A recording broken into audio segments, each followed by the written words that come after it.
It'll be interesting tomorrow night. Again, you had, and we I do want to address the Giants thing that we were just talking about. We will in a second, but you had only 9 players in the rotation tomorrow night. Yeah. Give me a pizza on the over.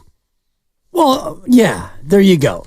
He's going to play more than 9 guys. But No. Like rotationally. That doesn't mean like if they're up by 12 with a minute to go, Guy comes in, hits a 3, 888 957 957. Right. Should the Warriors turn things over to Guy Santos on Thursday night? Let's take your calls. That doesn't count. I'm talking like people who are going to get 10 minutes 12 or north. to 16, fine. You're not wrong, but Okay. I'm just giving you the 9 players who are going to be in the rotation pretty much night in and night out. Now, the 10th spot is going to be rotating based on matchups and who's playing well. Some nights it'll be Dario. Some nights it'll be TJD. Kevon is probably going to get minutes no matter what. I was just looking at to what I thought was the core 9, because Steve Kerr only wants to play 10. We know that. And it used to be where Moses Moody was on the outside looking in. He wasn't a part of that 9 or 10-man rotation. So I rattled off 9 names, including Moses Moody, of players that I think right now are in the rotation, and the 10th spot is going to be in flux. It's interesting, though, because you left Kevon Looney out, and I get that, but I also think from an emotional standpoint, this team just, they just look to him in certain moments. I don't think Steve Kerr wants to just completely give him DNPs. I also think that Trace Jackson-Davis needs to be a part of the rotation. Trace Jackson-Davis brings a different dynamic to this team, both offensively and defensively, that on some level, even if it's just for 15 minutes a night, needs to be a part of the deal. TJD needs to be in. Yeah, and he will be, I think, at times. And Kevon Looney's going to play. If you look at Kevon Looney's game log this year, he has a grand total of 0 DNPs. Yep. Kevon is going to play. I simply put him on that outside looking in list because he's no longer a core member of the rotation. It used to be Kevon would start and he would get between 4 and 6 minutes. And even if things weren't going his way, he would start the third quarter and get 4 to 6 minutes. And that would be, at the bare minimum, the time that he would get. And if you look at his last games, this is as consistent as it gets. 10 minutes and 47 seconds. 9:49, 9:43, 10:18, 9:47, 10:07, 8:05. This is Kevon Looney now. Yep. Kevon Looney. So yes, you were trying to goad me into another pizza and talk about somebody playing 10 minutes. Kevon Looney's going to play 10 minutes. You put salami in front of me. I'm not going to play fair. Seriously. No chance. Kevon Looney's going to get 10 minutes. And if you look at the complete totality of the year, you've got Steph at 33, Clay's at 30, then it's 27, 27, 27, 26, 26, 18, 17, 17, 16 minutes per game. It's been a complete mishmash of who's playing well. When you go from players, 3 through 13, well, it's been a lot of, you're suspended, you're hurt, you're hot, you're not. And that's going to be the way it goes, I think, down the way. Right, but watch how hard this is to do. Bob Fitzgerald just said on this show last hour, if you go to the playoffs, if the Warriors are lucky enough to go to the playoffs, you need to shorten your rotation to 8 players. All right, go ahead, do it. Who's your 8? You shorten it to 8? Give me 8. It's Steph, Podziemski, Draymond. It's Wiggins, Kuminga, Clay, GP2, and Chris Paul. Okay, that's it. If you want me to shorten it to 8, that's the 8. Moody's out. So Moody's out. Dario's out. Kevon's out. Lester's out. TJD's out. Usman Garuba's out. Guy's out. Jerome and Pat are both out. Good Lord. I mean, that is a tiny little team you just built. Right. Okay. Tiny little So take team. one of those 8 out and put in one of your bigs and tell me you're better. I can't argue with the 8 you picked. I'd have picked the same 8. But that's a wee little team. Right, okay. That's just a wee little team. Who's your big that you're going to put in? Is TJD a playoff-ready big? I don't know. He's not even really a big. What is that? Sometimes and Bob mentioned Draymond's got a 7'1" wingspan. Yeah, no, Draymond's is fine, but he can't play all the minutes. He can't play all of them.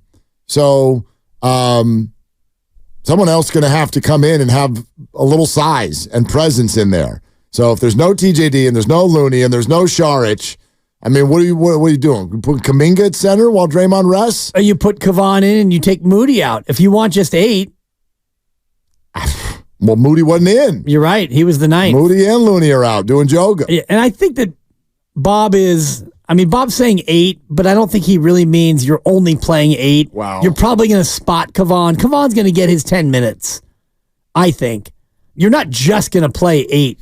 Although last year against Sacramento, or even against the Lakers, it felt like he was straining to play 8. Absolutely. And Moody was one of those 8. He threw him on the bench, and he left him there, which I understood. Right. Because he wasn't going to rebound. And I wonder, the team that you just built, how are they going to get a rebound? Against Minnesota and the Lakers. I mean, can you imagine? Yep. Yeah. That's another thing I think that'll really, we'll find out in the Western Conference playoffs. That phrase that you just said, sometimes I wonder about these things.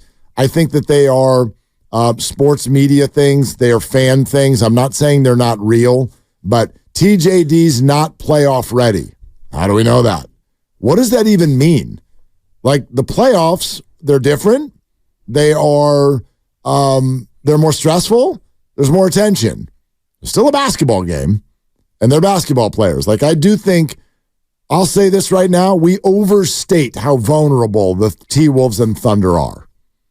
Oh, they won't know what to do. Yeah, they will. They're going to play basketball.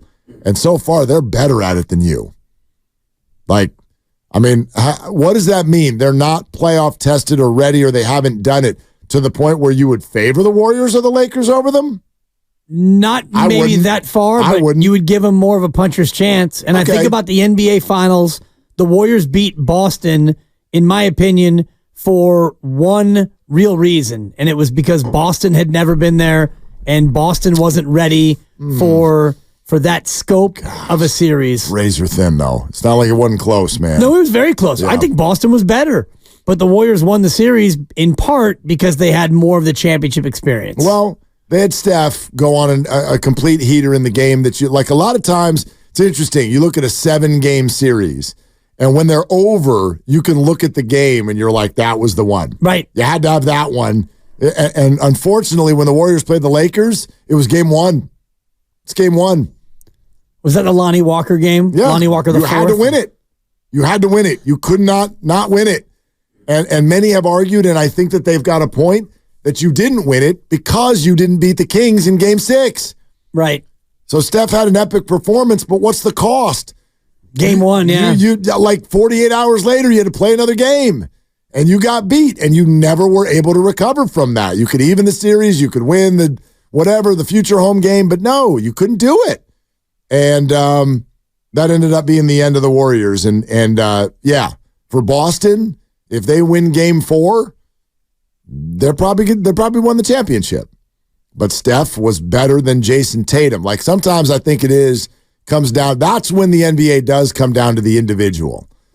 Steph Curry in game 7 against Sacramento. Get on my back. I've got you. Yep. Follow me and we will win. And he did it. Same thing the year before. Game 4 in Boston. I got you. I'm going to be the one on this floor. And Jason Tatum largely has not been able to do that so far, even though I know he thinks he's the best player in the NBA. And who knows, in a couple of months, people might agree. But he was the one who's been unable to say, I'm going to put my imprint on this game in my home and not let you win. Steph was better than Jason Tatum. But, yeah. Speaking of that game 4, just as we bring everything back to old number 22, who's coming back after a 10-day absence. Game 4, NBA Finals. Warriors 107, Boston 97. Andrew Wiggins, 17 points, 16 rebounds in 43 minutes. Yep. That, to me, Mark, is what I'm talking about when I mention why I get frustrated with Andrew Wiggins, because that was June 10th, 2022. So 21 months ago. Not that long. Andrew Wiggins had 17 and 16. He played unbelievable defense against a Boston team looking to go up 3-1 at home. Curry had 43. He steals the headlines. He deserved to. He had 10 rebounds. It's all about Curry, the MVP. But Wiggins, in 43 minutes, had 17 and 16. Yeah. That's why so many people look at this Andrew and, hey, nice game, Andrew. You had 21 and you hit half your threes. It's great. Go out there and get 28 and 14 and take over a game like you did in Boston. I totally get it. Well, I don't know if he took over the game, but I see what you mean. I mean, he was a monster in that game. Well, okay, so it's an opinion. You're not alone, and it's totally fair. Let me ask you this. Why don't we play with the why for a moment? Why? Why do you think Andrew Wiggins doesn't average 8 or 9 boards a game? Because he doesn't have that dog in him. He doesn't. Rebounding is about attitude and effort. Right. And I don't think that he has either. I never on think, the daily. I also don't like, does that position call for that? We've never asked Klay Thompson to even so much as pass, let alone rebound. Why does Brandon Podziemski go out there and get 6 and 7 rebounds a night? That's Brandon's deal, man. He's into it. He's into it. I don't think it's that simple. I do think, and again, I'm not saying that like they look at people and go, okay, you're going to get our rebounds. You don't go. We don't need you to Everybody's got a rebound. I understand that. But that's sort of part of Podziemski's DNA. And he is nowhere near the offensive player and scorer that Andrew Wiggins is. So sometimes, and the NBA has tried to teach us this, sometimes against our will. But players have been telling us now for a number of years, look, I can't go all in all the time. I just can't. And those of us who are old enough can go, damn it, back in my day. We can do that if we want, but it's just not reality. The NBA has told you, their players, starting with LeBron, they have told you, I can't do it all the time. So what if Wiggins really did say, look, it's playoff time. I'm going to go bananas. I am going bananas. But he's also telling you, I can't do that for 82 games. I'll run out of juice. We'll be done by March. Heck, I might even leave for a little while. I mean, that's not a shot. I have no idea what's going on. I have no idea. And I never, ever will. Hashtag pizza. You're welcome. Okay? Oh, no, Mark is the one to thank. You're welcome. You're welcome. I don't know. Why? Why doesn't he play like that all the time? Is that even possible? How many wings? It's possible. How many wings are averaging almost a double-double? How about you average more than 4 rebounds a game? I'm not looking for the double-double, but when your teammates are going out of their way in the postgame to laud and praise you for actually hitting double-digit rebounds, and they kind of make a bit out of it, that tells me that there's more to it than a guy who just decided to try. You're not wrong. You're obviously not wrong. He is currently tied for 6th on the team in rebounding with the baby-faced assassin at 4.3 rebounds a game. Rebounding is about effort and attitude, and I don't see him exerting that effort, and I don't think that he has the attitude. Podziemski, the Poughkeepsie kid, he's averaging almost 6 rebounds a game, and he's, 6'4"? He gets in there, he mixes it up, he's got a Band-Aid over his eye most of the time, he's got effort, and he's got attitude, and he's the 3rd leading rebounder on your team. As a result. Can you describe Andrew Wiggins' tenure with the Golden State Warriors in 10 words or less? Yes. What would you say? And if you want a second to think about it, I've already come up with mine. I thought about this about 20 minutes ago. He is French vanilla ice cream served at room temperature. French vanilla ice cream served at room temperature. All right, that's 8 words. Very, very abstract. Completely. I'm going to eat it. I'm going to eat it. Thank you. It's melted. It's still good. It's not it's not mid-chip. Andrew Wiggins. It's not Rocky Road. 10 words or less. Good fit. Want a chip. Sometimes frustrating. 3 more. Andrew Wiggins. Baller. Yeah. You had one more word if you want. I'm going to leave it there. I'm going to save that word for later. How about this? Andrew Wiggins. Pizza. He is so nondescript that you had to use 20% of your allotted words to just say his name. And I stand behind my obtuse description. Very obtuse. I don't argue with really anything you've said in this conversation today. But sometimes I do think it gets to this point. You can either keep being frustrated or you can say, I accept Andrew Wiggins with his flaws. And I think after a certain number of years, you do have to pick that. And so that's kind of where we often get with Andrew. And it's probably another good time. It's not the first. It's another good time to have this conversation because he's going to get welcomed back in the fold. Some of you are already frustrated about Moses Moody, and nothing's even happened yet. Yep, he's going to lose minutes, Mark. I get it. Some of you are very frustrated. Some of you think they should have traded him a month ago. Some of you think that they should trade him this offseason. Andrew Wiggins has been very, very clear all along with who he is from the moment his NBA career started. So, and we've asked this before, but I'm always fascinated by the variety of answers. Do you accept him or not? As he is. As he is. No more, I need Andrew to blankety blank. No. As Andrew is it a net positive or a net negative? Do you accept him with those flaws or not? No. Okay. He's a net neutral. He's not, to me, he's a net neutral.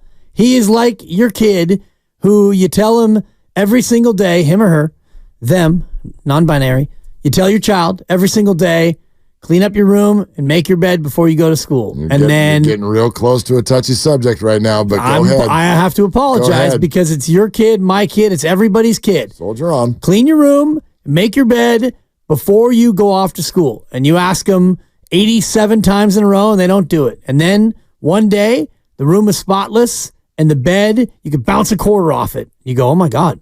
And then that goes on for the April and May of 2022. It's a whole 2 months where that room is spotless and that bed is made perfectly. And you think, you know what?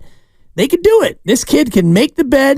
This kid can clean the room. You can do it. This room is spectacular. And then next thing you know, you get back to a messy room and a sloppy bed. And you're like, what happened? What happened to that kid who was an all-star? Hey, now you were an all-star. We won a championship. You made your bed. You cleaned your room. And now we're back to pile of socks and underwear in the corner, and your blankets are everywhere, and your pillowcase is half on, half off. It's frustrating. Totally. There's no escaping that. I still accept him, and you still accept your child if this is hitting close to home. And Andrew's still one of ours. Well, of course, I accept him. No, Andrew's not one of our kids. No, but he's one of our Golden State Warriors. Yeah, but you could trade a Warrior. And hopefully they will. Okay, so you don't. See, I'd argue you don't. You don't, and that's fine. You tell me you wouldn't package one of your kids for a kid to be named later? Don't answer that. Don't answer it. Do I get like the third catcher on the Mariners? Totally.